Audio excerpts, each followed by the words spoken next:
an AFC West battle between the San Diego Chargers and Kansas City Chiefs. And Wes, before we started the show today, Greg and I were talking about how some people, I don't want to get into specifics who, have the Chargers as a very big underdog this week. Second biggest underdog in the entire NFL this week. Right. San Diego Chargers. That is baffling. I don't want to specify where these type of comments are coming from. It might be a desert area. Have I given away too much? I don't know. Wes. I was in the Joshua Tree last week. That's a desert area. You talking about that? Were people ripping the Chargers there? No, nobody's caring about the Chargers. Are the Chiefs that better What than do you the remember Chargers? from Joshua Tree? Answer the question, Wesley. Very little. Are the Chiefs that much better than the Chargers? No, I don't think they are. I think everybody's sleeping on the Chargers, who I believe lost more games by 8 points or less than any team in history last year. I think it was 8 or 9 games that were pretty much a touchdown or less. And they have bad luck not just in final scores but in injuries. Just decimated that roster, especially on offense. Didn't give us a chance to see the marquee matchup in this game, Keenan Allen versus Marcus Peters, because Keenan Allen missed both of those games with a kidney injury. He was on pace to shatter the record for receptions in a season before going down, and Marcus Peters could be joining that Patrick Peterson, Darrelle Revis, Josh Norman, Richard Sherman.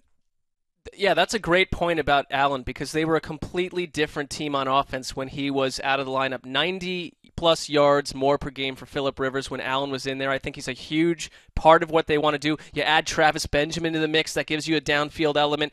The Chiefs, we've talked about them as a team. I think they could be an AFC championship type team and probably stop there. But I don't look at the Chargers based on last season as some 3-win, just roll over you in week 1 and let's look at week 2. There's a lot more going on with the San Diego Chargers than that. No, these two teams always play each other tight. They did last year. The Chargers, I think it's a big bump. It's a big disappointment that Joey Bosa is not playing in this game, that he doesn't really. Not a big surprise. They need him too. But that because if you have Bosa, I feel like you have breakout potential at every level of your defense. You have 3 good cornerbacks, including Jason Verrett. You got Bosa in the mix. Now you have Denzel Perriman, who's our making the leap guy. I think they really need Joey Bosa, because that is probably the biggest weakness on the entire team is on that defensive line. Big week, by the way, for another person. In the desert. Spice Rack. Spice Rack. Oh, I didn't know. Come on, guys. Come on, Spice and who's Rack. Spice Rack for the new listeners? No, everyone that's listening right now has listened for 3 years, so we're good. Spice Rack is Chris Wessling's desert consigliere on all matters football related. College football related. And is currently banned from the show. I didn't know that was official. It's now official. It was a salty appearance, a little unhinged is the word. More than a little unhinged. That was thrown around. His initial prediction to us was that Melvin Gordon was going to be an all-pro stud. He was a bust in year 1. If Melvin Gordon runs for 1,000 yards, Spice Rack unbanned, and it starts Sunday.